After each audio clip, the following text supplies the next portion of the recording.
All right, guys, now let's get into nephrotic versus nephrotic syndromes, right? Now, I've put some basics back into the beginning of these modules. What I want you to make sure that you're revising are the layers of the glomerulus and the Bowman's capsule, right? Um, it shouldn't be too hard. It's pretty self-explanatory. The only thing that you can get confused about is the orientation of the layers, right?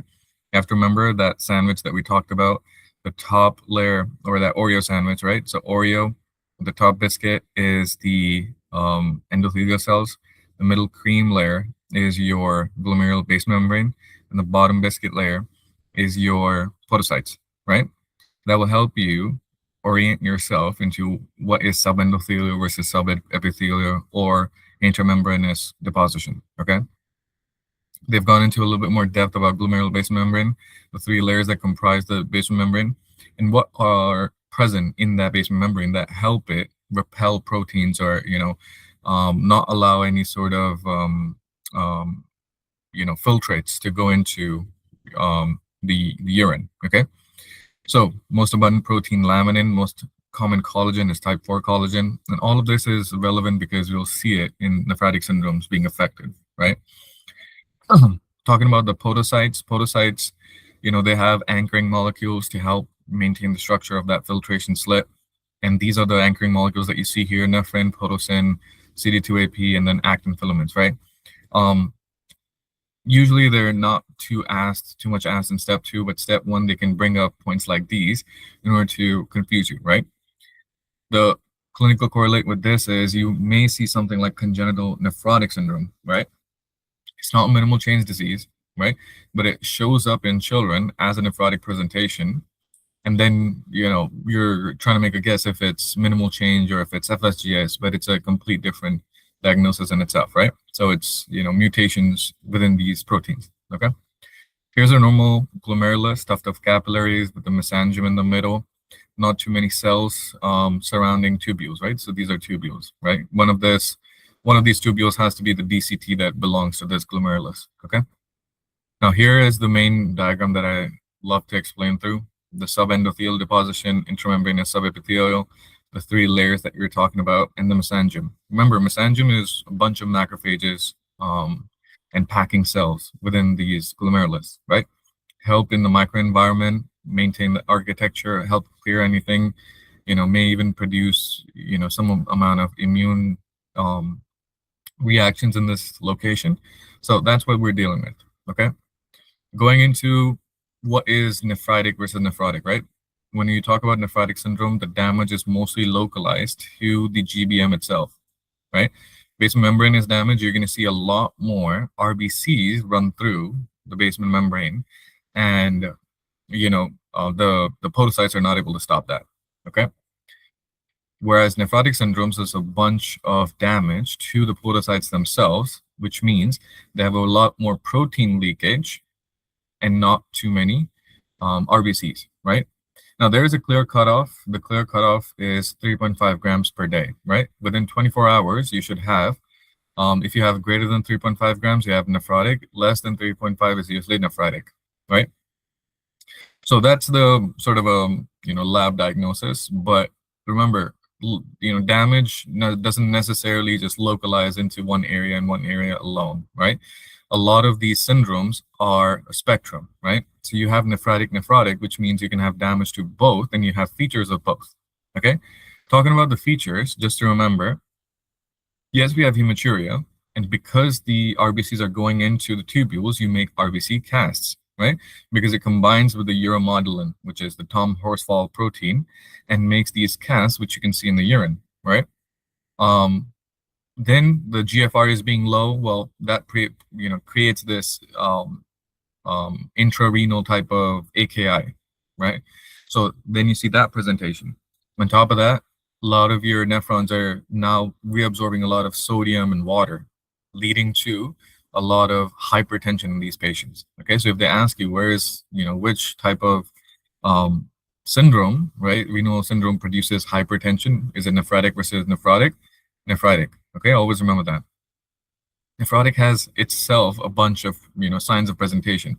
For example, if you disrupt or leak out proteins like apolipoproteins, thrombins, immunoglobulins, then those will have their respective outcomes. For example, if you lose apolipoproteins, these are the markers that are helping in cholesterol management and reabsorption and etc. Right? So you end up getting higher hepatic lipogenesis and then you get hypercholesterolemia. Okay? So you have to manage these patients in terms of their cholesterol too, right? Because the fatty acids are, and the fats are going into the urine, you make frothy urine combined with the protein, right? And then you make fatty casts, right? And look like Maltese crosses, oval bodies. So those are the terms they like to use, and make sure you have seen those urinalysis pictures, okay? Because you're losing out antithrombin, now you have a hypercoagulable state leading you to more prone to clotting. Okay. Immunoglobulins. Now, immunoglobulins, right? So you have a transient type of immunodeficiency that the patient is experiencing, right? So your humoral immunity is probably decreasing and then makes you more susceptible to types of infections. Okay, you're losing out all these beta globulins like transferrin, transthyretin, maybe even other proteins, transfer proteins, and then all these proteins are going to be um, they're not going to be present anymore in the plasma, not doing their job. Okay, so that's the basic presentation between nephritic and nephrotic. You see all the different diagnoses that are mentioned here. Again, I'll say that a lot of them are purely nephritic, a lot of them are purely nephrotic, but there's a lot more overlap than you think. Okay, nephritic and nephrotic syndrome, so both in one presentation, is usually based out of SLE. Okay, so SLE damaging all those layers, right, is what is shown with DPGN and MPGN. Okay, now the workup of the patient that you were suspecting with a possible nephritic versus nephrotic, right? First of all, you have to do kidney function tests, right? Urea, creatinine, albumin creatinine ratio, all these ratios to help you understand what the current status of the kidney is, right? You do all your urine analysis and make sure you understand what is presenting in the urine. Okay, you've determined proteinuria, you've determined hematuria in the urine, right? And then you go into the causation. What is the etiology that I have to target for this person, right? For example, is it diabetic? Is it any sort of electrolyte imbalances that are presenting with this person? Maybe doing a 24-hour creatinine protein and albumin versus creatinine. As you go down, you see urine, UPEP, SPEP to determine if it's multiple myeloma or some other presentation. Maybe even looking for cancers or some other masses, right? Because a lot of those risk factors that you'll see, some of them have like solid cancers presenting as like nephrotic syndrome, right? So we need to rule those out. Then you may, if you're still not able to determine out of the history and physical, you might have to go into antigen testing and looking at different based diseases, right? So all of these are basically, trying to point out rapid progressive, glomerulonephritis, right? RPGN, right? Or you're going to antigen testing with, viruses and other things, right? So there may be a lot more of workup and individualized to the case of the patient, okay? So you don't have to do all of them, but you have to individualize and remember that the risk factors that we're going to learn will determine, maybe the workup that you may need to perform. Okay, consider urology consult with cystoscopy for, if it's not clear nephrogenic source, it may be a bladder source, right? So you might want to do a cystoscopy to make sure that it's not, let's say, urothelial carcinoma, right? Right, so this is the range that I was talking about. You can go over this, right? Again, not a hard, fast rule, right? Yes, all of these are presenting maybe nephritic or nephrotic, but in some cases, in FSGS, you will see some blood in the urine too, right? Cola-colored urine is a part of FSGS, and you'll soon see that. But it's presence of blood does not rule out nephrotic. Okay, presence of high amounts of other things in the urine does not rule out nephrotic. Okay, I just want you to have that in mind. Now, I've seen this, and it may seem a lot more complicated than it actually is. I just want you to remember, proteinuria can be physiologic, right? And just remember that one of the most sensitive tests for kidney damage is protein in the urine, right? We call it microalbuminuria. Okay. Now, albumin shows up early, whereas you may think that creatinine is the one that's readily damaged, and that's the thing that's going to go up very quickly. It's usually not, right? Creatinine, because the kidney compensates, the creatinine stays at a certain level up until like 50 to 60% of the kidneys are damaged. Okay, so the first and the foremost test that you want to make sure that you're running is albumin. The quantitative albumin um, ratio, right? So ACR, right? Once you understand that, you have to make sure you're ruling out any sort of physiologic phenomena, right? Orthostatic, maybe exercise fever, maybe the person's dehydrated, right? Maybe he has, let's say he has had this viral disease for a little bit, right?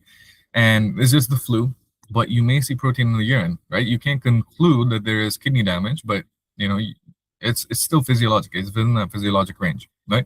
It does become pathologic, and then you classify it amongst these categories, right?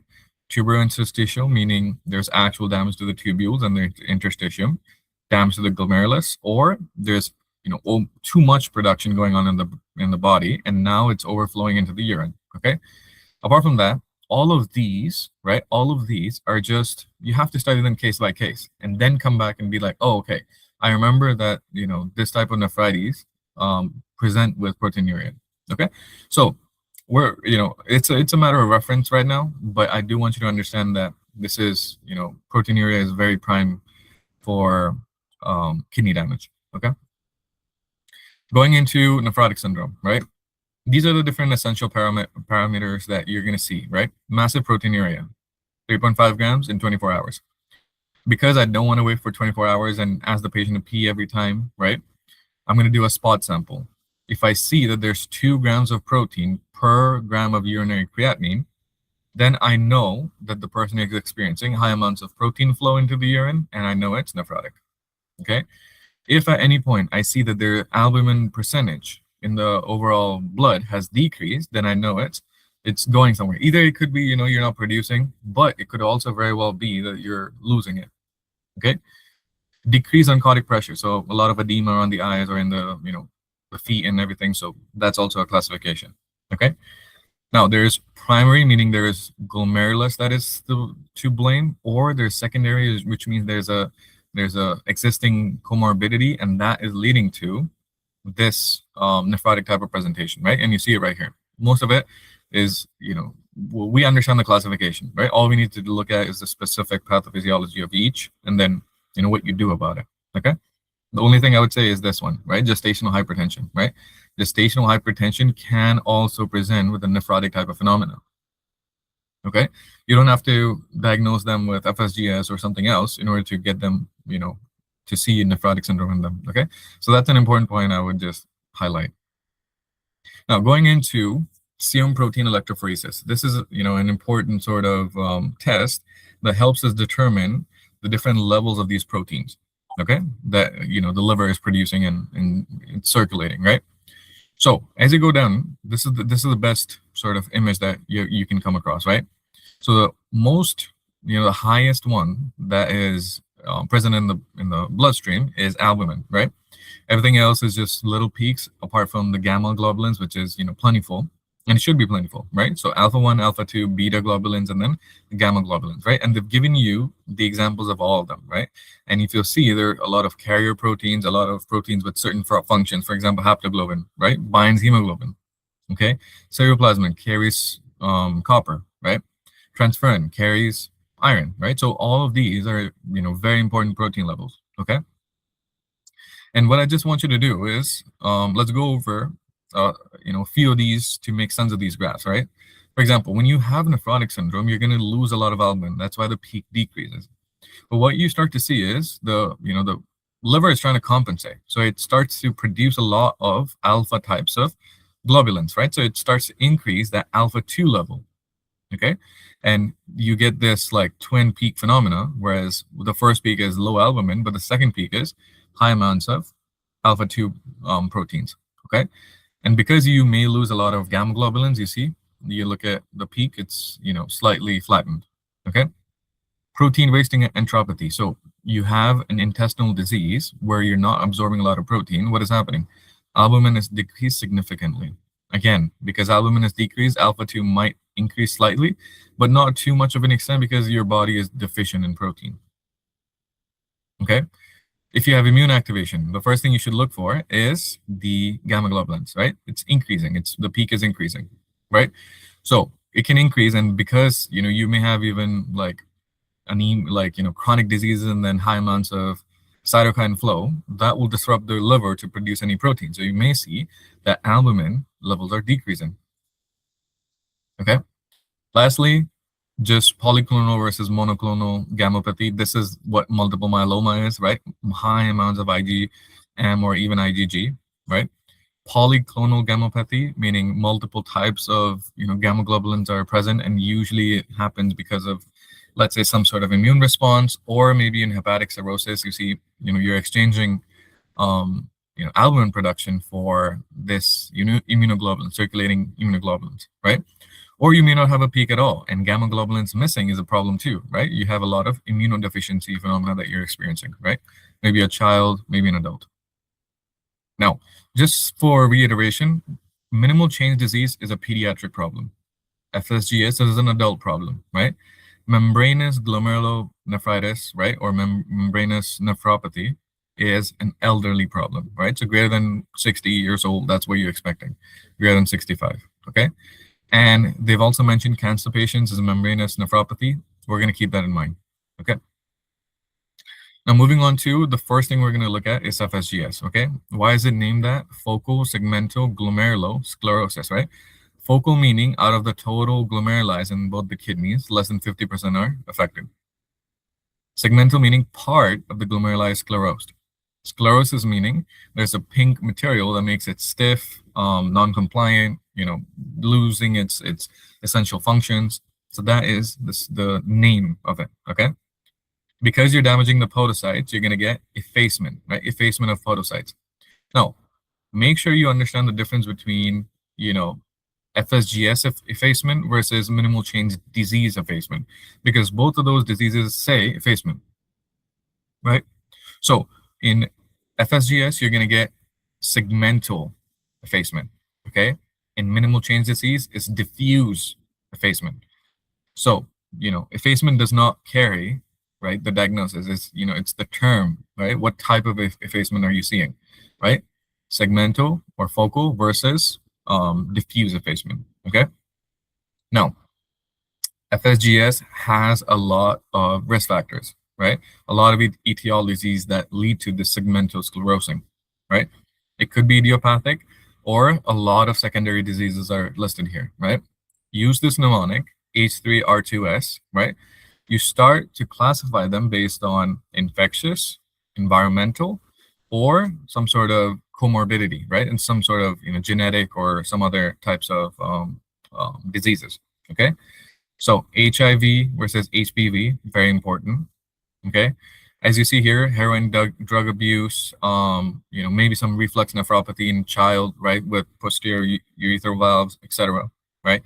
Maybe there's renal tissue loss because I don't know, maybe because of trauma or something. There's sickle cell anemia, which affects the Black population, and that's why a lot of people make that connection between FSGS and the Black population, right? I don't want you to do that. I want you to look at the risk factors more, right, than just ethnicity. Okay, we're going to look at the risk factors in a little bit more detail, right? But start to work out how you remember this. Okay. Now, because we saw HIV is not meant to be taken lightly. What we see is there's something called HIV-associated nephropathy. Okay. By the way, HIV goes into every organ and affects it in a bad way every time. Okay. If it's the brain, if it's the kidney, if it's this, everything is affected. Okay. But in this case, with the nephropathy, what you're seeing is you see podocytes are actually forced into proliferation, right? And because they're forced into proliferation, I mean, their dysfunction is inevitable. You may see a bilaterally enlarged kidneys, right? So this is another example of bilaterally enlarged kidneys, okay? what you start to see is you may get some inclusions within those cells and within the tubules, and you may see some cystic changes, right? Cystic changes in the PCT, making it dysfunctional and again, making the kidneys larger, right? There's several different types of FSGS. We don't need to get into this. This is very, out of our syllabus kind of a thing, but there are several different types of FSGS, okay? Get familiar with the histology. You see segments of um, um, the nephron being affected, right? It can very well be confused with like a Kimmelstein-Wilson nodule, right? But even in those, like that's a presentation of diabetic nephropathy. Even in those types of cases, you'll see complete, nephron involvement. Okay, so I don't want you to mistake, oh, this is a nodule, and then it's diabetic nephropathy, and you'll see what I'm talking about. Okay, but understand there's different segments, and then parts of those nephrons are affected. Okay, because you're causing that sclerosis, if you use a trichrome stain, right? A trichrome stain is used to um, identify like fiber-based structures. Okay, so a lot of elastic tissue is identified by trichrome stain. Okay, and as you see the blue, right? The blue that you're seeing are parts of that sclerosis. Okay, so that's the two things that we're going to remember, right? And within this write-up, you see nephrin and potosin are mentioned, right? These are different proteins that you will see involved in congenital nephrotic syndrome. Okay. Now again, reiterating the causes of FSGS: HIV, HBV. There's a little bit more nuanced list. B19, parvovirus B19. Okay, very, very important. These three things are very important. Okay, as you go down, the drugs are indicated now. So heroin, pamidronate, and lithium. Okay, IV drug abuser, pamidronate for let's say it's used in osteoporosis, right? So old female. Lithium for, let's say, a manic psychological patient, right? So different types of patients with different types of presentation. For example, parvovirus B19. You see, these are all, this whole sequelae is mostly for a child. In adults, it presents as joint involvement and arthritis and, joint pains. Okay, so acute joint pain is because of parvovirus B19. You may not see a rash. You may not see, aplastic crisis. In adults, it's going to present as joint involvement, right? Whereas we kind of saw this hypertension, right? Hypertension leading to FSGS, okay? Sickle cell anemia, reflux nephropathy. This also we saw earlier, right? So use the mnemonic and add a couple more drugs into it. Eventually, all of these will start to stick. All right, clinical features. Now look at the clinical features. These two we understand: nephrotic range, foamy urine, anasarca, which is massive amounts of edema throughout the body. We understand this is nephrotic. This is slightly nephritic, hypertension, and then hematuria, right? So don't be surprised if FSGS presents with a little bit of both, right? It depends on, first of all, the extent of damage, right? If there is severe damage to even the basement membrane or not. So you may see that. Don't get confused. Focus on all the other clues, right? Also, because it's type of acute kidney injury, you're going to see low GFR, you're going to see uremia, right? So bond creatinine ratio in terms of an intrarenal cause, right? I discussed AKI in a separate video, but those are going to be also implicated in these situations. Okay. So you see workup, kidney function test, or deranged urine microscopy. You're going to see maybe some amounts of blood, and then we know the spot urine sample is 2 grams per unit of creatinine. Okay. So we understand the histology. You can go over that. Now, other investigations. So because, as I said, you have to individualize the investigations, right? And you might have to cover all your bases. If a person, sometimes the person might not realize that they have a HBV infection, right? And because maybe they were exposed to needles, unclean, instruments, or some other, blood transfer product. We don't know, right? So you need to make sure that you're testing for these antigens right away. Test for, their urine for toxicology for any other type of drug, because there's, we're just learning about a limited amount of, etiologies. There's numerous. Okay. Test for SLE, because that SLE leads to a lot of nephritic, even nephrotic. So we want to rule that out. right? And if it's, if the demographic fits, right? If it's young woman, right? We know that the demographic fits, then you have to make sure you cover your bases to rule out things. Okay. Now, as I said, bilaterally enlarged kidneys with HIV-associated nephropathy, right? Test for HIV. Okay. How do you treat? Treatment is just as important. So you see, if you have hypertension, ACE inhibitors. You have edema, go with thiazides, right? If you have refractory edema, you start to add the furosemide in it, right? Thiazide metolazone is also a thiazide, right? So you may add furosemide on top of that. All of these require potassium management, okay? Proteinuria, you have to decrease the amount of inflammation. So you use steroids or cyclosporin. Salt restricted diet, we understand that. FSGS, okay, secondary FSGS, and treat the cause. So decreasing the viral load in HIV or HPV, right? Or, cutting off the lithium or like tapering it off, or, removing any offending agents, right? Or maybe a surgical fix for reflux nephropathy. We don't know, right? But it's a very case-based sort of therapy after that. All right, moving forward to membranous nephropathy, right? Membranous nephropathy, it's in the name. The problem is within the membrane, right? This is very inclusive of nephrotic type of syndrome. Why? Because you look at the previous name, right? Membranous glomerulonephritis, right? And what do we know about nephrotic syndromes? They affect the membrane, okay? Now, if they affect the membrane, you're going to see a lot more of nephrotic, as I said, but then the causes are very far spread, okay? So you just take a look at this, right? You can have primary causes or you can have secondary causes, okay? Primary causes is, first of all, is these types of antibodies against this receptor, okay? Phospholipase A2 receptor, right? And if these antibodies are present, you know that the basement membrane can be damaged, right? They have a couple more. Usually, again, it's more of a step one thing, and this is far more detailed than what you may need, but you are seeing a couple of other mutations in membranous nephropathy. Okay. What we definitely should focus on is the secondary causes. Okay, very, very important, right? Just to look at the infection. So HBV is here, HIV is not. HCV is here, right? Syphilis, schistosoma, malaria, leprosy. You see, there's numerous amounts of microorganisms, right? Even though we don't have to remember all of them, we have to remember these 6 at least, okay? So both the hepatitis viruses, you have a sexually transmitted disease, you have a parasite which invades the bladder and the kidneys, right? You have vector-borne disease, and you have leprosy, which is Mycobacterium leprae, okay? So all these 6 can lead to membrane damage in the kidneys. Next, cancers, okay? Colon cancer, lung cancer, and melanoma, right? Can affect the glomerular basement membrane. Systemic diseases, diabetes, right? So diabetes presents with its own set of nephrotic, but it can also present with membranous damage.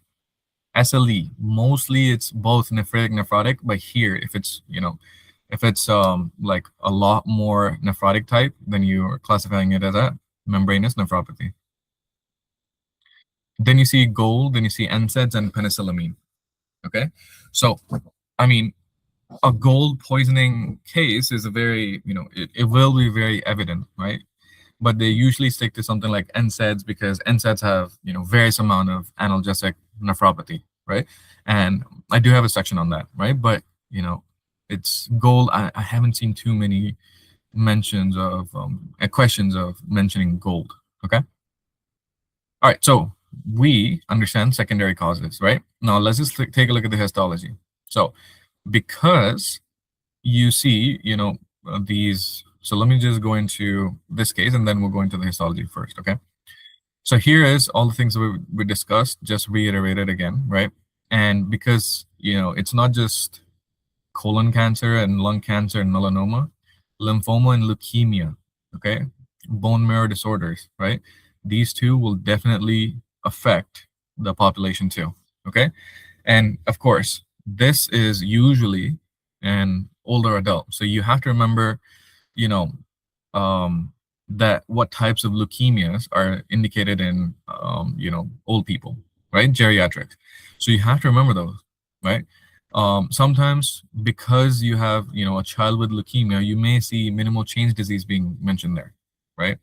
And just as like a red herring to get you away from that thinking, they might even put membranous glomerulopathy in there, right?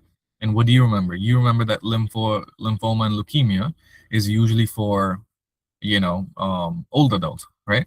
So also remember that child with leukemia or even a lymphoma can go into minimal change disease category. Okay. So we have discussed the risk factors. Now we can go into just looking at the histology, right? So let me start up here. Now you see the entire membrane is thickened.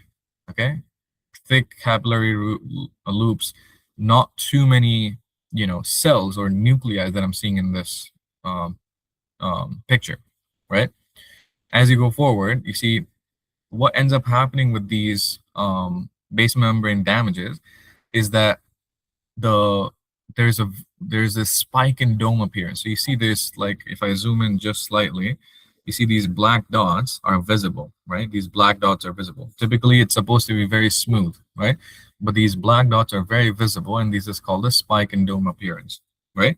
And this is usually because of like a type 3 hypersensitivity depositing different immune complexes within these membranes. Okay, and then the membrane is damaged and it's trying to rebuild itself, and then you see these projections happening. Okay, again, complements being fixed because you have different types of deposition of like complexes. Okay, so complex deposition, but as you can see, it's kind of grainy, right? It's not completely widespread throughout the glomerulus. There's parts which are dim, right? So we know that this is more of a type 3 hypersensitivity than anything. Okay, you go deeper into and look at like with a higher magnification with electron microscopy, you see the thick membrane. Nothing is getting through that, right? This is also called dense deposit disease. Okay, and you see the dense deposits, right? These are all just damages and collections of um, immune complexes within these membranes. Okay, so you see granular due to immune complex deposition, and usually it's subepithelial, so it's right beneath that podocyte. Okay, again, just to reiterate, all these are there. The silver stain helps you identify with the black streaks, right? It helps you identify the spike and dome, and then electron microscopy. All right, now we can go into testing as well as management, okay? And with the testing, what you see is, again, KFDs, urine microscopy, urine protein, electrophoresis, looking at, removing any primary causes, and then, again, other tests to rule out if there's any sort of, etiology, right? So it starts at history, but it ends, with these types of testing, okay? Treatment usually more or less the same, right? You're going to fix the hypertension, you're going to fix the edema, you're going to give them anti-inflammatories and to curb the immune complexes. And then if they ever um, other complications, so if they're never responding to the therapy, right, you may see things like renal vein thrombosis. Okay, that is one of the most important complications of membranous glomerulonephropathy, right? Renal vein thrombosis. And just so we understand it, if you have renal vein thrombosis, what do you get? A unilateral, enlarged, painful kidney, right? You can imagine the kidney blood is not draining anymore. It's just staying static, right? So the entire kidney is, becoming nice and big, but it's hurting, right? Because it's going, pressing up against that Gerota's fascia, okay? And it's pressing up and it's acutely painful, right? And then you start to see acute kidney injury features, right? Because the kidney is not functioning anymore, right? So renal vein thrombosis is an important complication of membranous glomerulonephropathy, okay? No, they've given you, several different reasons of why you may see, renal vein thrombosis, right? Usually in children, if you have renal vein thrombosis, it's usually because of, severe diarrhea, right? Severe diarrhea contributes to AKI plus unilaterally painful enlarged kidneys. Okay, so this is a different cause of, renal vein thrombosis, but this is in the pediatric age group. Okay, um, child with dysentery, usually, that HUS type of presentation, followed by acute kidney injury plus schistocytes. You're thinking about hemolytic uremic syndrome. Okay, so child with, diarrhea, hemorrhagic diarrhea, right? Then you have acute kidney injury. You're not thinking of membranous. Okay, you're thinking of hemolytic uremic syndrome. And why do you see the schistocytes? It's because it's, an intravascular type of hemolysis. Okay, so the blood cells are getting sheared and then they're producing hemolysis. Okay, intravascular hemolysis. So slightly different. You have to remember that this and this is not the same, right? Here you're not going to see any schistocytes. You may see some RBCs, but you're not going to see any schistocytes, which is, broken fragments or, sheared off RBCs. Okay, so that's what they're trying to do. They're trying to give you a little bit more of differential. Okay, but we're going to have to remember renal vein thrombosis as a complication of MGN. Okay, membranous glomerulonephropathy. Okay.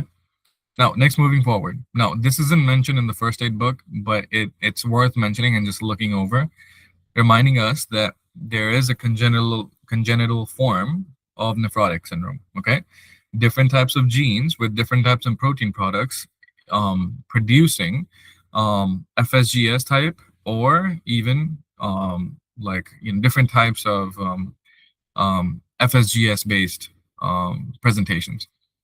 Okay, so all these are there. I would only say, try to understand, let's say, apol polymorphism with FSGS, right, with HIV associated nephropathy, and ApoE4 is just a mention of, the same type of gene, right, but with a different um, polymorphism. Okay, so it can result in Alzheimer's. Okay, just the features of congenital nephrotic syndrome. You see, it's all based of that common nephrotic feature, right? But because it's, congenital, what you start to see is high drops, right? The patient, the fetus might not even, make it, right? Because they have massive amounts of water in every part of their body, skin, organs, vascular system, everywhere, right? So a lot of albumin infusion, kidney transplant, right? Maybe, mortality risk is going to be very high, but that is a diagnosis we need to remember. Okay. Next comes minimal change disease, right? It's in the name, minimal change. You're not going to see in light microscopy, you're not going to see much of any sort of change in the filtration barrier, right? Only in electron microscopy are you gonna, visualize anything, right? And the thing you visualize is the effacement of that podocyte. Okay, so you can see, podocytes are meant to, cover, much like, you know much like every slit it's supposed to be covered, right? But here they're kind of becoming flat, right? So usually they have this mountain type of hills and valleys kind of a look to them, right? But here they're becoming nice and flat, which is not good. Okay, so, and even that fusion, right? So they're kind of getting fused. So this is minimal change disease, right? Why does it usually happen? It could be idiopathic. There's no reason why this child sort of got minimal change disease, or it could be lymphoma, it could be leukemia. There are several sort of risk factors or correlations that people have seen, right? So you see immunizations, right? Maybe some other immune stimulus, okay? Recent infection, right? So a child with a recent infection presenting with nephrotic syndrome, right, is mostly minimal change disease. Okay. So just to reiterate, a lot of lymphokines leading to, basement membrane being affected, the podocyte functioning being affected, then you get minimal change. So child with edema, child with proteinuria, normal kidneys, and then you may see different fatty type of presentation in the urine. Okay, it is also called nil deposit disease because there's no actual deposition, right? You see, this is like a normal foot processes, and here is effacement. Okay, what's the treatment? Treatment is steroids, right? And this is all just reiteration of from a different source of all the things that you're seeing in these patients, right? A common sort of presentation is, let's say, a child, during their routine pediatric appointment shows up with massive abdominal girth, right? Or, increased diameter of their limbs or their arms, right? So, acute increase in these diameters and growth parameters, you know, indicates edema, right? So if you're experiencing, you understood that this child is experiencing edema, then the question is sort of asking itself is, um, where is this edema coming from? It could be several different sources, but if the urinalysis is done or something else is done, then it's MCD. Okay. So yeah, ascites, abnormal girth increase, everted umbilicus, right? Another problem. Okay. If the fluid is filling up in the lungs, right, or outside the lungs in the pleura, right, then difficulty breathing. Okay, so a lot of these parameters in children is regularly monitored for these types of changes. Okay, right, you can do a bunch of tests, and you can make sure that it's minimal change. You can also do these immuno reactions like complement quantitative analysis, and only to rule out any other type of phenomenon, because we understood that it can be infection based. So we need to rule out things like PSGN or other immune based immune complexes based diseases, while and making sure the C3 is normal, right, and it's not depleted. Okay. So usually steroids are the main therapy. If you need to get water out of the child, you might have to use spironolactone to do that. Okay. What ends up happening is, because they require steroids for about 8 weeks, what you can end up doing is you can give them like these two types of presentation. So you can have a steroid dependent nephrotic syndrome or steroid resistant nephrotic syndrome. Okay, here it means that the steroids have caused adverse effects in the child, right? Cataract, hirsutism, myopathy, right? Steroids, they degrade muscle, right?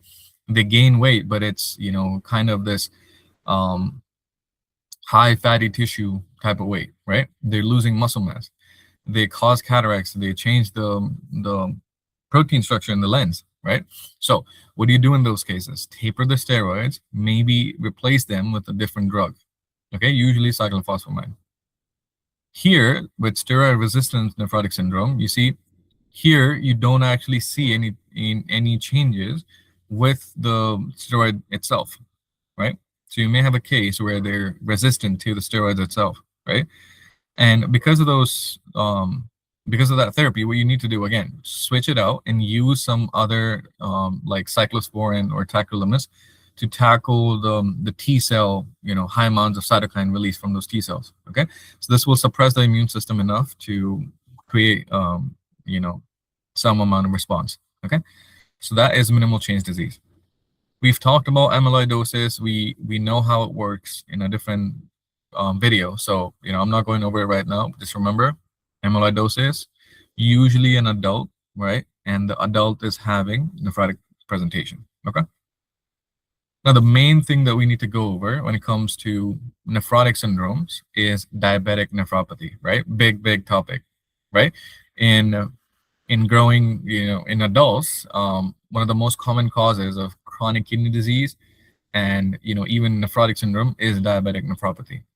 Okay, requires transplantation and hemodialysis, and it's the most common reason of it. Okay, as you see, bilaterally enlarged kidneys are another feature of diabetes, right?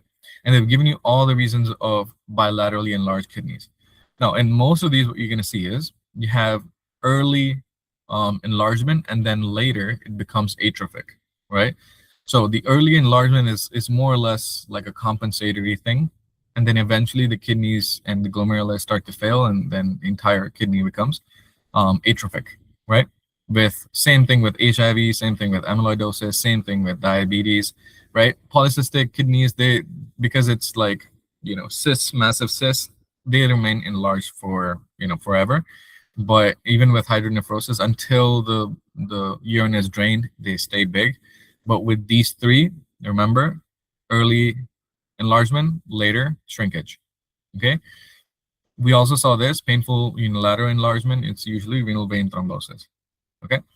And just so we understand, renal vein thrombosis is, it's because of some sort of flow disorder or some sort of clotting disorder as well. Okay, so anything that can cause venous clots, right, inducing that Wirtschau's triad, then you get the thrombosis.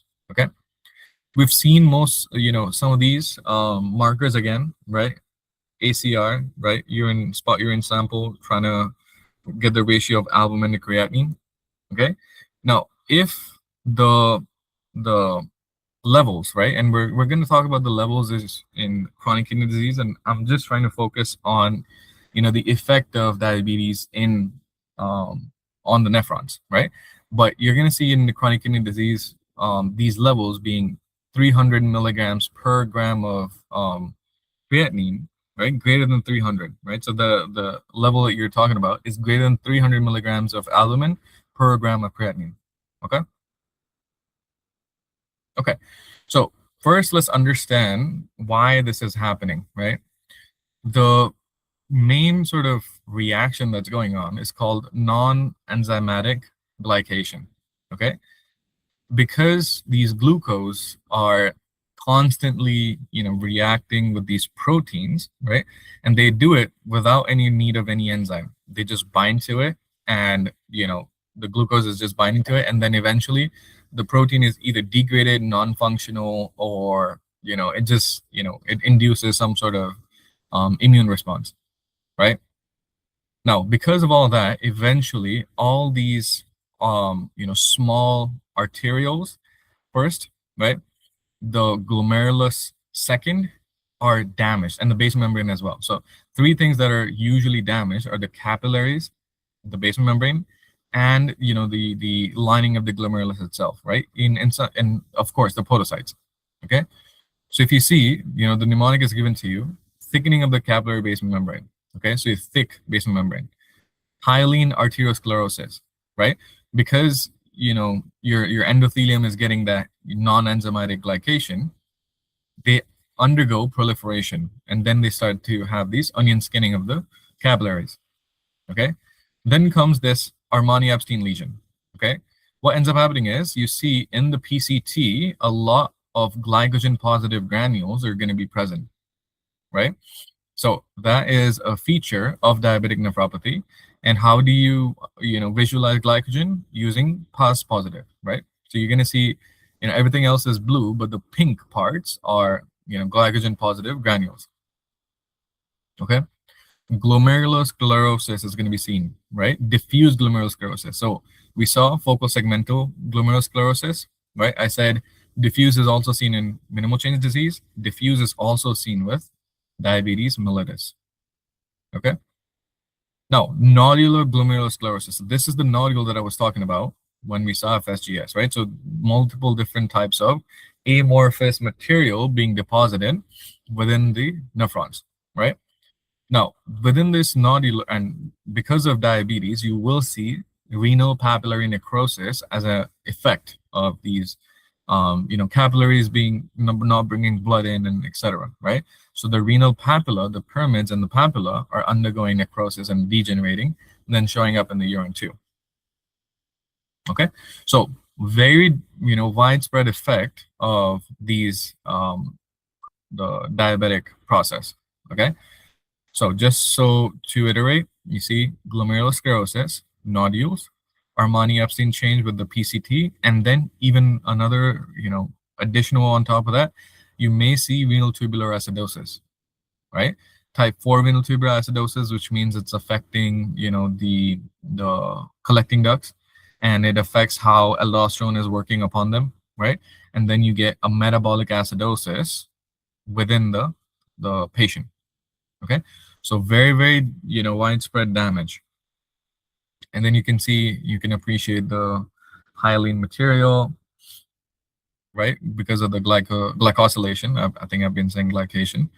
And then even here, right? Past positive with the nodules. Okay, so what are the different markers and stages of sclerosis in this patient? So first thing you have to know is the levels, right? So you see slowly they're going to progress, but the decrease in EGFR less than 60. That's kind of like the thing that we're going for. Okay, less than 60 is the main thing, right? As soon as you go down and look at the different progression, stage 1, 2, 3, and 4, right? What ends up happening is you may see a compensatory increase in GFR initially, right? So 120% or 150% of the normal GFR is taking place, right? Eventually, this starts to go down further and further, and you see stage 4, very low GFR. Okay, between stage 2 and stage 3, what you actually use is, first of all, the albuminuria and then the albumin creatinine ratio. We've seen this, right? So between 30 to 300 is where you are with your, the entire day of albumin, or you can do a spot sample, and then within that spot sample, you see if it's between 2 to 20. So if the albumin to creatinine ratio is between 2 to 20, it's usually considered as stage 2. So we have to remember these values. Okay, so the best way to do this is just remember, I don't usually remember the stage 2. I try to remember the stage 3, right? Because stage 4 we understand, right? Stage 3 is everything greater than 300 and everything greater than 20. So if you remember the upper limits, everything below, kind of fits in. Okay, now even in this case, you may see normal GFR, right? Normal GFR. Creatinine may be, normal, but albumin, urea is going to be very, very high. That's the important point. Okay. Now, along with these, the diabetic patients don't present with just diabetes. They will have hypertension. They will have some sort of, lipid problem. They will, they might have heart problems, heart failure, maybe a past history of MI, right? So there's a lot more going on, and we need to, kind of include that in our management of these patients. Okay. Now, just to reiterate on that workup, right? This is a good diagram to help you, come to that diagnosis of the diabetic nephropathy, right? Screen annually with no transient causes of albuminuria, right? Are present, and when acute kidney injury or non-diabetic kidney disease is not suspected, right? Type 1 diabetes annually in post-pubertal individuals with duration of diabetes greater than 5 years, right? So both of these will have some sort of, diabetic nephropathy. Type 1 diabetes, you're going to do it, early on, right? Type 2 diabetes at the onset of diagnosis, right? And then you do it every year thereafter, okay? Because this progression is going to be very, very far spread, right? So what you do is random urine albumin creatinine ratio and serum creatinine for estimating the GFR, okay? Estimating GFR has a lot of these, formulas and stuff. It's a part of the chronic kidney disease video, so I'm not going into it. But what you see is if the eGFR is less than 60, you have a problem, right? Or ACR is greater than 2, you have a problem, right? If it is, then you go into, directly into the chronic kidney disease diagnosis. Okay, you go directly into the chronic kidney disease diagnosis, right? If it's not, and there's no evidence of chronic kidney disease, then you can, sort of rescreen in 1 year. But let's say you see that, you say, your eGFR is not met, or maybe the ACR criteria is not met, you can do a random urine sample. And if at any stage the ACR is greater than 20, this is already stage 3, right? So if it is, then you have already diagnosed chronic kidney disease.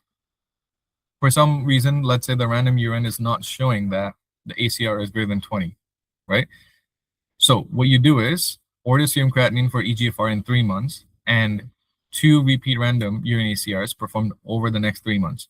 Okay, so you do these repeated tests, not every month, but every 3 months, and then you come again to the diagnosis. If like 2 out of 3, if in the majority you're seeing that the albumin creatinine ratio is increased, right, or the EGFR is decreased, right? So the baseline numbers that you're supposed to remember are this, right, and this, and everything else just tries to give you multiple instances of finding those varied levels. Okay, and they've given you indications for possible 9 diabetic causes, and we should always keep our minds open and not just go with obese people having diabetes and then nephropathy. You can have several different types of complications. Okay, so I want you to read over this. It'll help you keep your perspective open in terms of if there's other systemic diseases, if the time progression is not fitting in, maybe there's a family history of something else, right? So it keeps your mind open. Okay, we've seen, we've seen this being mentioned. We'll see how the management works and how important ACE inhibitor is in, but we know that ACE inhibitors can lead to hyperkalemia, right? So we have to monitor the K plus, and that's what we are. Okay, now the progression of these patients, right, within the 0 to 5 years, that's when the hyperfiltration happens. This is that stage 1 that we're talking about. But usually what you see after the after that 5 years, you're going into irreversible damage territory pretty quickly. Okay, so this is the more actionable phase. This is very like just management at this point, right? Very symptomatic management. Okay, they've given you false positive albuminuria, right? Why you may see high amounts of albumin, and we understood this, and you have to refer to that proteinuria section, right? You have physiologic causes of albuminuria. Okay, coexisting comorbidities. We kind of understand that a patient with diabetes can present with hypertension, heart failure, ulcers, peripheral vascular diseases, arterial diseases, right? So all of these are understood. Now, at any point, if you see that the estimated GFR is less than 20 per, body metric area, right, body surface area, then that is a transplant indication. Okay, that is a very important variable to consider. Okay, here is all the things about that are giving in the first aid. Right, you can go over this. We understood most of it. Here is the treatment that we're going to go into now. Right. Now, there's different priorities that you have to keep in mind for these diabetes patients, okay? First priority is vascular protection, okay? Vascular protection means making sure you're optimizing their BP control, glycemic control, lipid control. So you have to, remember to use SGLT2 inhibitors, right? Control their glycemic, intake, and even how much, weight reduction is still a very important thing, right? So SGLT2 inhibitors are the first foremost use, okay? On top of the ACE inhibitors that you used previously, you may want to consider adding something like a mineralocorticoid receptor, like, in the family of spironolactone. So you might want to consider on top of ACE inhibitors, adding another diuretic, right? Potassium sparing diuretic. Okay, so ACE inhibitors, potassium sparing diuretic to optimize BP for glycemic control, adding SGLT2 inhibitors. Okay, blood pressure control, we sort of understand, but you have to remember you cannot bring them down to normal levels. You have to, try to achieve like a decent reduction, but you may try to target for less than 130/80. Okay, but it's not a hard fast cutoff. It will take time to reduce that hypertension. Okay, renal protection, ACE inhibitors and ARBs are the first thing. Okay, they will help in the amount of inflammation that's going on in those kidneys, and it's not just a diuretic. It helps in inflammation and even cardioprotection. Okay, what you can add, if you see that the blood pressure not being controlled, you can add calcium channel blockers, right? You can add calcium channel blockers even when you see that there's a contraindication to ACE inhibitors or ARBs, right? And you see that the BP is not in control. So you can add CCBs on top of that. Okay. Smoking cessation, lifestyle modification, yes. Yes and yes. Okay, have to do it. Okay. ACE inhibitors and ARB clinical monitoring. You know that potassium is going to be increased, right? And for every unit of creatinine being decreased, right, potassium increases even more and more. So monitoring closely is very, very important. And once you understand, you have to know how you treat hyperkalemia, right? So you have to understand that. Okay. As you see, maybe a nephrologist referral indications, you see if the urine ACR at any point goes over 60, right? Or the EGFR goes over, below 30, then you know that you have massive amounts of, kidney problems. You switch from family medicine to nephrologist, right? They're under their care now. Okay. All right. So that is the essence of it. Here is just some salient points. First of all, so understand it like this. Most of the type 2 diabetic patients are on metformin. Okay. Because your EGFR dips this much, it starts to produce lactic acidosis, right? And metformin is not cleared by the body, and it can produce lactic acidosis inside the person. Okay, so first and foremost, stop metformin, right? Next thing is, what you want to put them on is the glipizide or the gliptins or even the SGLT2 inhibitors that you saw, right? So glipizides and gliptins are the way to go to because also they're not metabolized by the kidney, they're metabolized by the liver, right? So the excretion is easier, right? So we don't want metformin anymore. We want to use the other drugs. Next thing is insulin. Insulin needs to be reduced. The reason is because insulin is also metabolized by the kidney, but the kidney is not working anymore. So what will end up happening? Whatever basal insulin that you were giving them is too much for them now. Okay, so insulin needs to be reduced in diabetic nephropathy people. It seems counterintuitive, but it needs to be done. Okay, the target BP, the things that we're going to do, right? Because of ACE inhibitors, and on top of that, diabetic themselves, you see the type 4 RTA being mentioned again, right?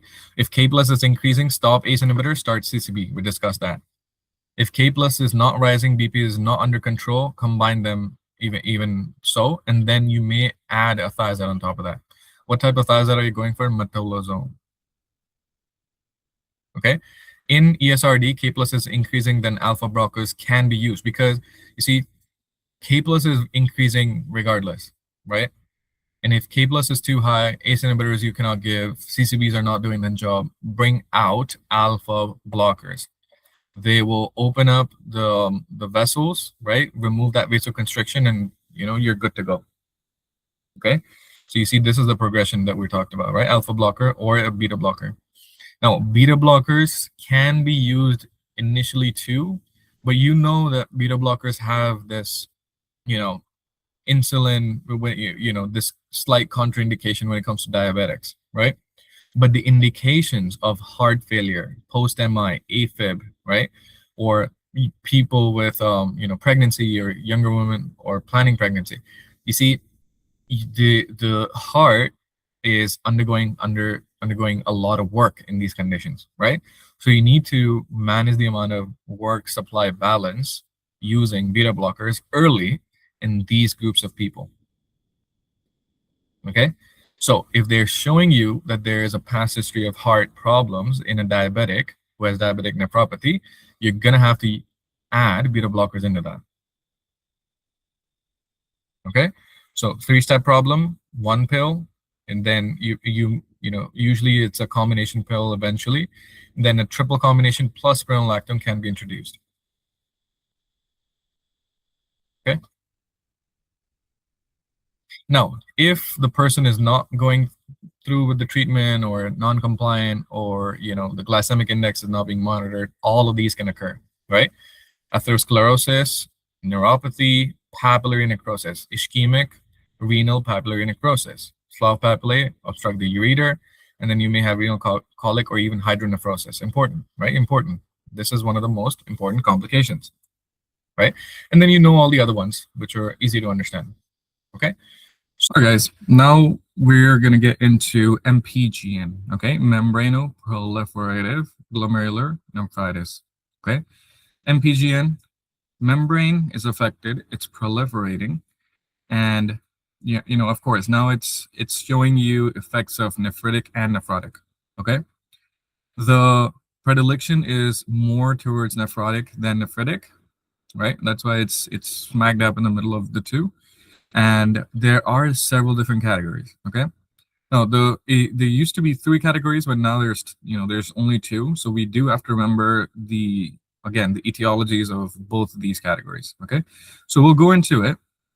Um, let's come right here, right, and let's understand all these different etiologies. Okay, again, primary is idiopathic, as with most of these, but secondary. Now you're seeing a comeback of Hep B and Hep C. Okay, again, a leukemia, right? A cryoglobulinemia, right? Which is, it could be vasculitis, it could be some other, related rheumatologic disorder, right?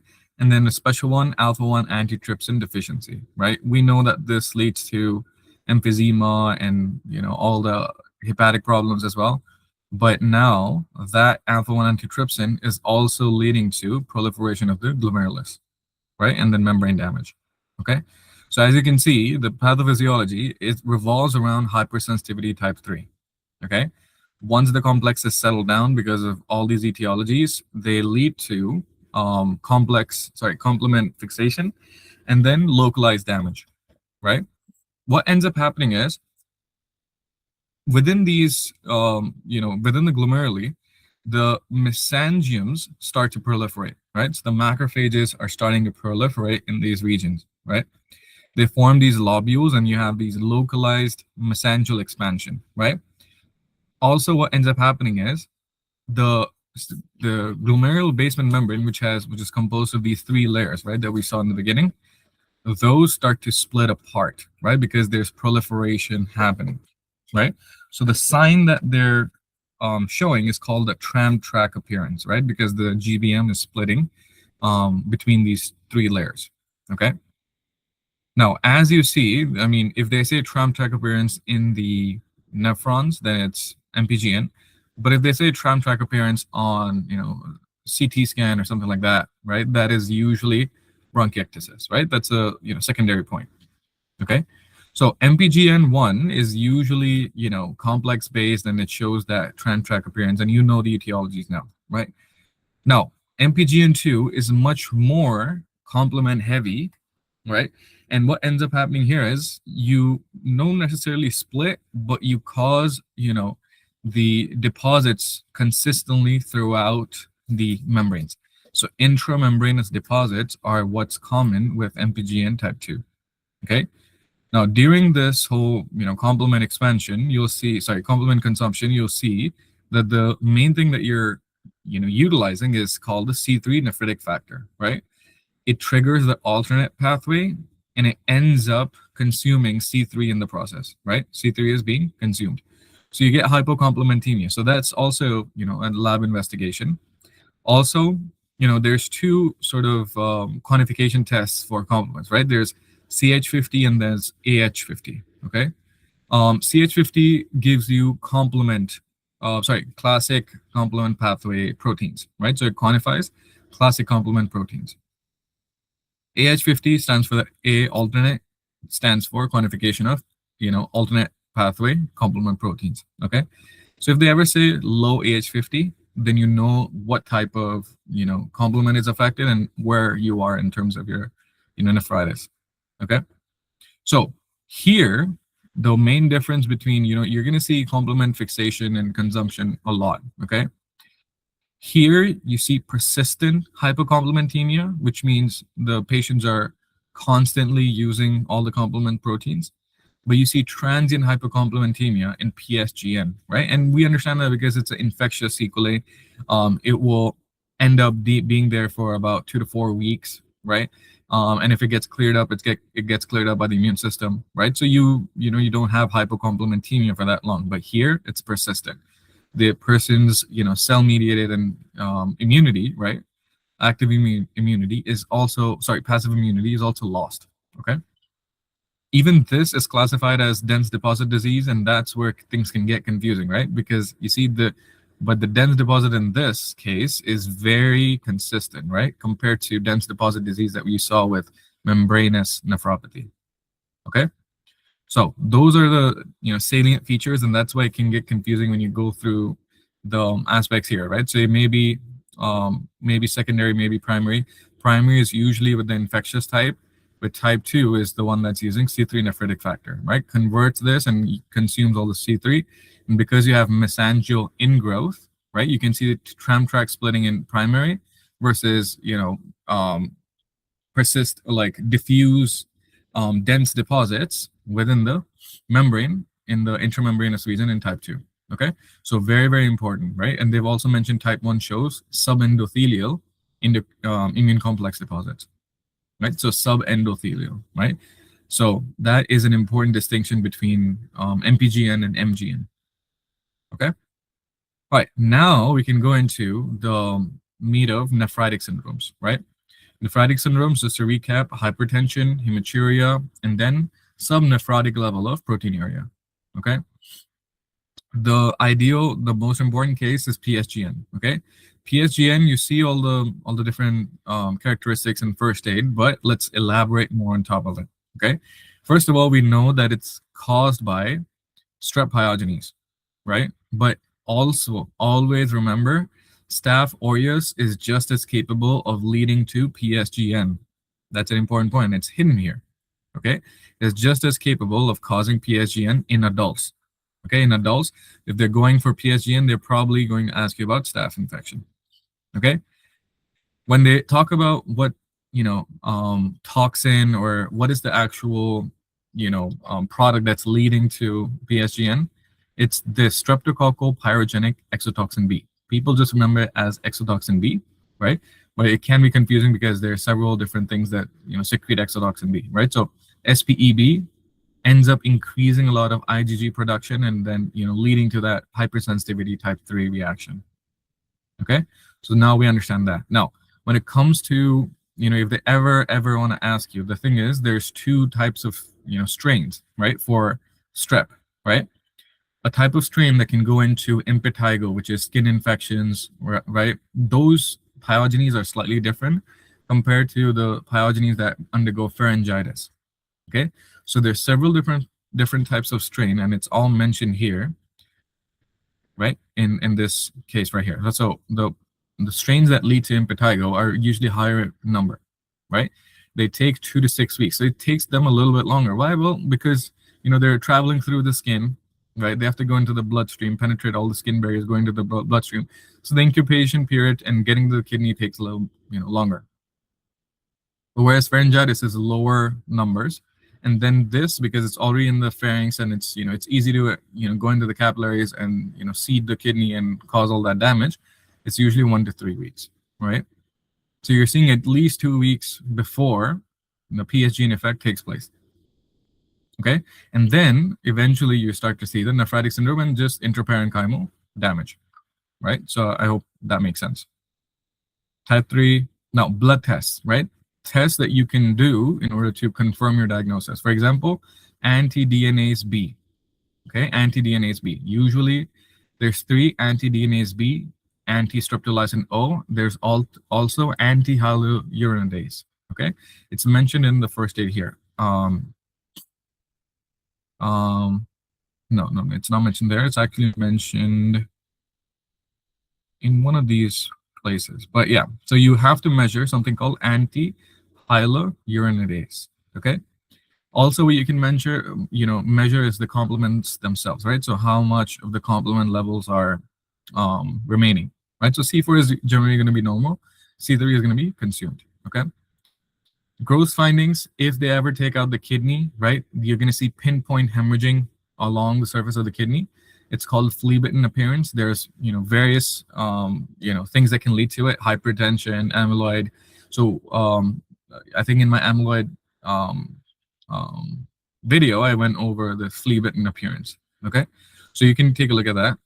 Light microscopy, you're going to see subendothelial deposits, right? Subendothelial, similar to what you saw with MPGN, subendothelial, so beneath the capillaries.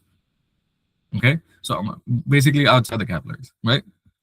Then as you go, zoom in further and further, then subendothelial deposits shift to subepithelial locations and they produce these humps. Okay, so the deposits are, just escaping out of the capillaries, but then eventually they accumulate and they accumulate beneath the podocytes as well. Okay, so they say subepithelial humps. That's the main thing, right? Now, as you see, the immunofluorescence, because this is hypersensitivity type 3, immune complexes are, sprinkling themselves all over, right? Are they consistently all over? No, right? So they say, starry sky appearance or granular in appearance, okay? So if they say that, then you know that it's, sprinkled throughout the nephron, maybe not consistently all the way through it, right? So that is a feature of hypersensitivity type 3, okay? Now, going into the clinical features, we understand how nephritic syndromes present. Okay, we understand that. There's no issue in that. Now, the treatment is important. Okay, because usually what you see is these are children. Okay, so yes, your microscopy is going to be there, right? So you have to make sure you do it in order to visualize the RBCs. Make sure you quantify the complement levels. KFTs are going to be increased, right? Potassium is going to be increased, right? Because the KFTs are malfunctioning, right? Then you see demonstration of antibodies. Here is what I was talking about, right? Anti-DNase, anti-hyaluronidase, and ASO titer, okay? I think the most reliable out of all of these are anti-DNase and hyaluronidase, okay? So very, very specific, okay? And ASO titers are always used too, okay? Kidney biopsy, you see light and electron microscopy. If they ever perform the biopsy, right? If it gets to that stage, if you're not able to make the clinical diagnosis, maybe you perform a kidney biopsy, right? And then immunofluorescence, we understood that too. Okay, that's the workup. Now, the management, right? You have to maintain the hypertension. Okay, so what do you use in terms of if the patient's blood pressure shoots up to 180, right?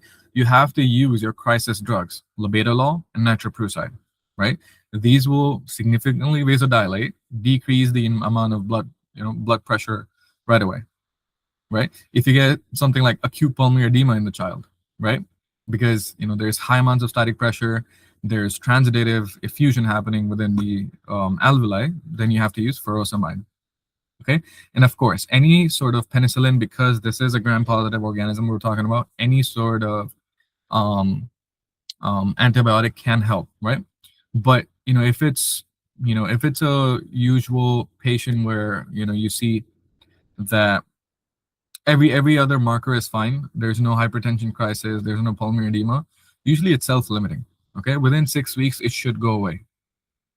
Okay, so if you're not seeing that change and you're seeing a lot of symptomatic effects, then you have to go into it, right? Couple of histological points. Hypercellularity, right? To fight these immune complexes and not just fight. I mean, these immune complexes are actually inviting neutrophils and other cells, other immune cells to come and park here, right? So a lot more blue nuclei than you would see in a normal glomerulus, right? So hypercellularity. Okay.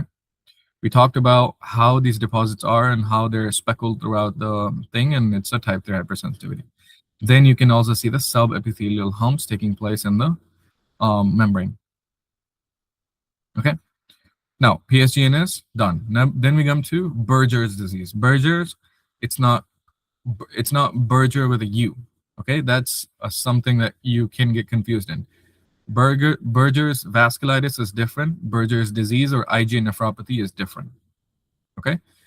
Now, what you see here is in Berger's, you see IgA is the one that's inducing antibodies. Okay. So you see polymeric IgA1 gets glycosylated, right? And then it induces your immune system to produce IgG against IgA. And both of these complexes deposit in the mesangium, right? Now, if they deposit in the mesangium, am I going to see the, nephrons colored? And I know this is like low res right now, but the mesangium is the only thing that's colored. The complete nephron is not going to be colored, right?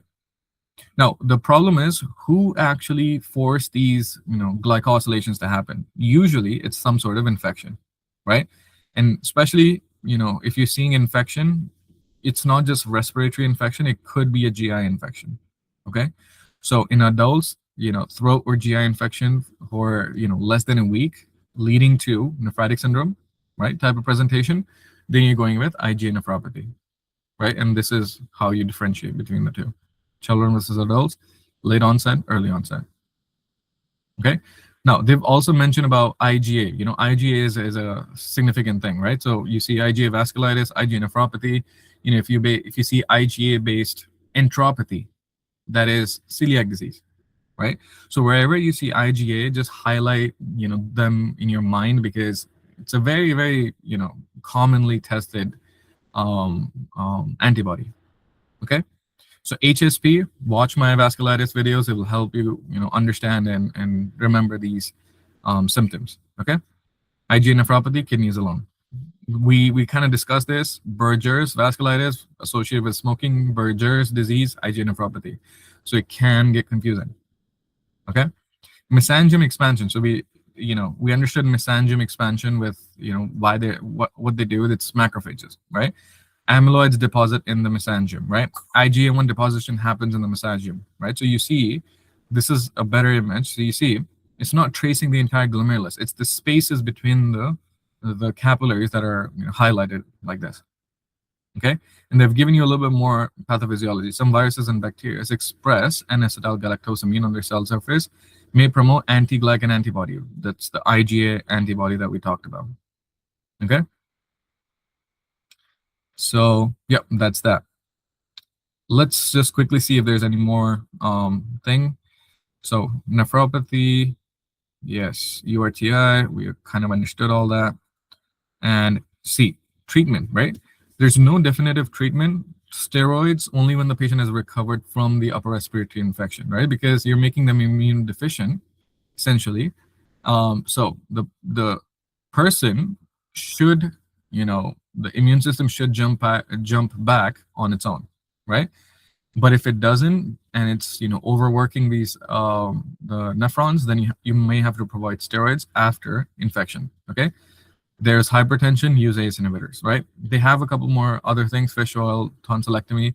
It's most, if you see a research on it, right? If you see it, I don't think it's going to be in any of the options, but there's just extra information for you. All right, now they have given you the urinalysis, and I want you to get comfortable with looking at these, right? So everything everything will be negative until you pick out something, right? pH, protein 1+, but blood is high. Okay, specific gravity, that's fine, but you see it's kind of cloudy too. Okay, when you do a microscopic urinalysis, then you can count the number of cells in the high power field, right? If it's less than 5 of WBCs, I understand that, but RBCs is 100 to 200. That's a lot. Okay, if it was less than 100 or even less than 50, then I'm maybe in like nephrotic range, right? But if it's greater than this, then you have a problem. Okay, RBC casts can also be seen. Granular casts are also seen. Okay, dysmorphic RBCs are also seen because sometimes the shearing of those RBCs are occurring as they travel through the glomerulus. Okay, so we understood how IgA nephropathy works, right? And you can go through all these as well. Next, we come into rapidly progressive glomerulonephritis. Now, things get slightly complicated here, and the only reason is because this is like a blanket category for several different types of vasculitis related and non-vasculitis related diagnoses. Okay, so just if you're familiar, just to show you, you see, this is one category. So this is first aid, linear immunofluorescence, that's one category. Then you see negative posse immune, that's another category, right? Then you see ANCA positive, that's another category. Then you see granular immunofluorescence, that's another category. So there's several different, so there's total 4, right? There's total 4 different categories, right? Start with the top one, right? Which is GBM based, right? Anti-membrane antibodies are seen in these guys, Now we're talking about antibodies, not immune complexes anymore. These are antibodies, right? So this is a hypersensitivity type 2. Important, okay?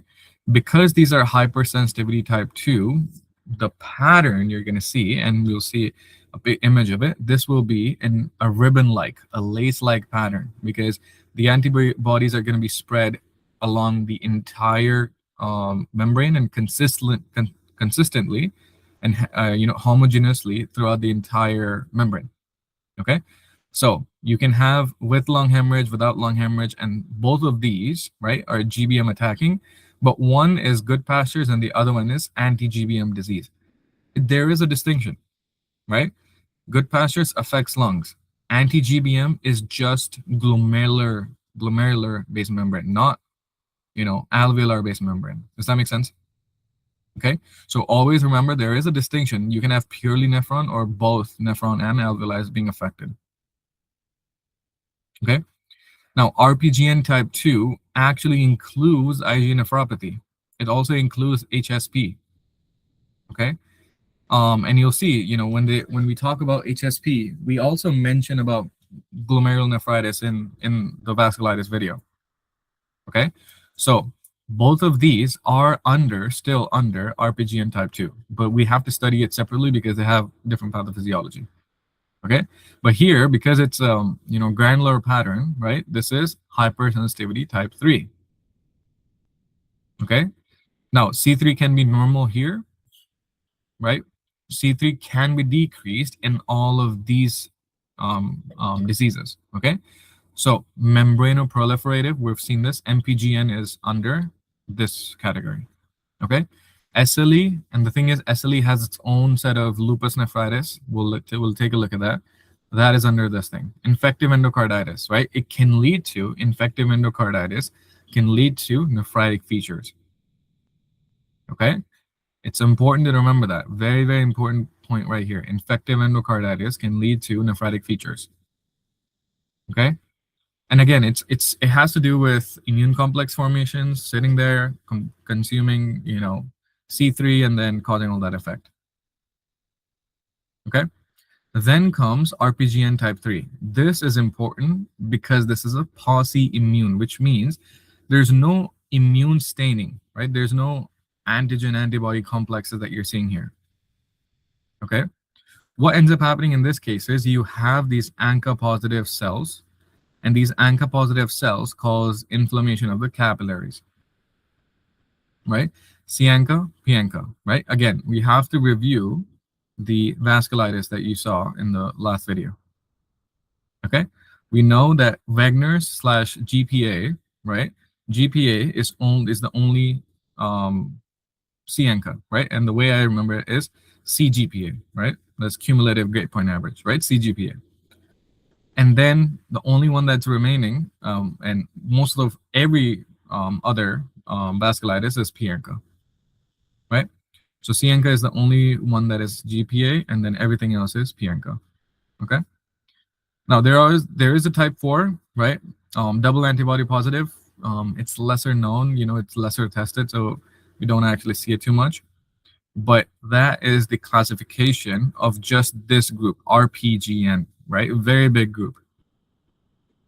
Okay. Histology is just as important. Okay. So I'll get to the histology. Let's review the pathophysiology and how we get to the histology. Okay. And then we'll wrap it up again. Okay. All these are different histological features of RPGN. Okay. So RPGN is also called crescenteric glomerulonephritis. Right? What this means is you're damaging the membrane, basement membrane, as you know. But in this case, we see is fibrinogen actually leaks out these capillaries. It sits, within that parenteral Bowman's capsule layer, right? And attracts inflammatory cells, right? This is why you get these crescent formations within the RPGN. Okay. What are these crescents made of? It's fibrin, leukocytes, and parietal epithelium itself. Okay. Now, if you look at this, you see this is the glomerulus, right? That's remaining. But actually, if you see the outline, that is the glomerulus in its true form. So what is this whole sliver of cells and fibrin and all that. This is the crescent that they're talking about. Okay. Now, what ends up happening in the electron microscope is if you look at the basement membrane, there's actually rupturing. There's no continuous membrane anymore. There's actually rupturing and then leaking. You see, this is the consistent membrane, but then at this point, there's a rupture and the consistency comes back again. The rupture is leading to leakage of these important, blood components, and then causing that RPGN. Okay, immunofluorescence. You see, in this case, they're completely just focusing on the fibrinogen, and then you visualize it and you get the glomerulus with the crescent form. Okay, I have some pictures up here too. Let's just review them. Yeah, so it's the same one. Epithelial crescent, you can visualize it here. See? Okay, so the classification is the hardest part. Apart from that, all of these will start to make sense. All right, now let's go into, again, just shedding more light on these three, okay? RPGN1, good pastures, anti-GBM, right? RPGN2, everything else. PSGN, IgA, SLE, HSP, all of this, which is type 3 based, okay? RPGN3 is all vasculitis based, okay? RPGN1 is type 2 hypersensitivity. What are the different things that are affected, or what are the targets? Antibody against the alpha 3 chain of the collagen. Now, what type of collagen, right? That is type 4 collagen. So they'll ask you the gene, COL A4, right? COL4, sorry, and A3. So that's the gene segment. That's how it's, sort of named, okay? So the third alpha chain of the type 4 collagen, that's the thing that's affected here. And because it's affected in the good pastures, it shows up in the alveoli and in the nephron. Light microscopy, crescent pattern, electron microscopy, membrane rupture, and wrinkling. Okay? You see, because it's hypersensitivity type 2, it's lacy, right? This is what I was talking about when I say ribbon-like. So this thing that I didn't go over, this is the linear pattern. You see, it's very consistent, very homogeneous, right? There's no granularity, smooth. Okay, so the words they use are slightly different. This is good pasture syndrome. Okay, main cause of death, usually uremia. If not, maybe their lungs are affected and then they have, hemoptysis or something else out of it. Okay, you look at RPGN type 2. This has, all the other, stuff in it. So if you see a crescent pattern, then it's RPGN type 2, definitely, right? Basement membrane, again, RPGN type 2, but here it's type 3 hypersensitivity, and then you see the granularity coming in. Okay, polyimmune, vasculitis based, ANCA associated, everything is the same, but immunofluorescence is not going to show anything because this does not involve the immune cells themselves. They have a marker, and the marker is leading to, localized damage, and then the antibody associated damage, right? Or, well, T cell associated damage. Okay, so that's how these ANCAs are causing that localized damage. Okay, now RPGN can cause chronic problems, right? So it can eventually destroy the entire nephron, turn it into fibrosis, and then you have, shrunken atrophic kidneys that are not working at all, right? So that is chronic glomerulonephritis. Okay. So all of these are different types of, presentations of focal versus necrotizing granulomatous vasculitis seen with ANCA positivity, right? So these are the complications / effects of RPGN. Okay, so I do recommend you do have to go over all the RPGN type 3, right? Every aspect of Wegener's EGPA, going over microscopic polyangiitis, and going over hemochelin purpura, or other disorders, right? Polyarthritis nodosa or something like that, right? All those disorders need to be understood. So that's why I made the vasculitis video earlier. Okay, then we go into the big hoss, which is SLE. Okay, SLE leads to, you see, several different effects of nephritis. Okay, Now, this is why it's all confusing. So if you look at the first aid, right, you'll see we've covered most of everything. Only thing that remains is DPGN, and we just finished RPGN, and we finished MPGN, right? So this whole diffuse proliferative, glomerulonephritis is owned by SLE, right? So the entire class is owned by SLE. But within those, SLE, there's several different types of involvement of SLE, okay? So SLE nephritis is also called lupus nephritis. So if you get confused, just remember LN, okay? LN is the term. So class 1 LN, right? What is it involving? Or class 2, what are they involving? Mesangium, okay? If they're involving mesangium, right? Usually treatment is not required, and it's relatively stable, right? Then you go into focal nephritis, focal lupus nephritis, or diffuse lupus nephritis, right? This is the class that DPGN basically is referring to. Okay, so focal nephritis, do not get confused with focal segmental glomerulosclerosis. That's not what we're talking about. Okay, so focal nephritis, which means focal damage of the membrane within an SLE patient, right? Diffuse damage of the membrane within an SLE patient. Okay, lowest possible dose of steroids and observation. Here you have to use steroids and combine it with some other types of drugs. Okay. Class 5, membranous lupus nephritis. So, very, very diffuse involvement of the membrane. And then you see steroids, but maybe steroids are not used. Class 6, though, sclerotic, right? It's completely damaging everything. You have to talk about end-stage renal disease planning. So now you're gone straight into the chronic kidney disease part, right? This is a very great graphic, right, which shows all the histopathology of the lupus nephritis. Okay, so minimal mesangial involvement. You see, dark purple within the loops. Okay, mesangial involvement, you're going to see higher cellularity, right? But the dark pinkishness is within the mesangium itself, okay? Focal or focal proliferative, then you see, parts of the nephron being involved, and then there's, hypercellularity, but it's less than 50% of the entire glomeruli, okay? Diffuse proliferative, that's the category that's mentioned in the first aid, right? Diffuse proliferative, lot of cells in the nephron, and it's a complete global, right? It's a segmental or global endocapillary hypercellularity. So it's very, very far spread. Okay, involving greater than 50% of glomeruli in total. Okay, then you get into membranous, right? Membranous type of glomerulonephritis. Okay, now in here, now this that's why MPGN is sort of in the middle of the two, right? Because here you're seeing the subepithelial deposits, right? Then the hypercellularity as well. So it's much more involved in that sense. Okay, but then you get into sclerotic, it's mostly just fibrosis, and you can see the stains showing you the areas of fibrosis. Okay, so you can go over this.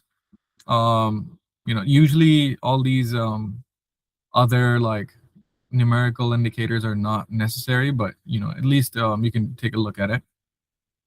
So this is what DPGN is, right? So often due to SLE, wire lupus, DPGN, MPGN often presents with nephritic and nephrotic syndromes. Why? Because it's all SLE, right? DPGN is class 3, MPGN is class 4, right?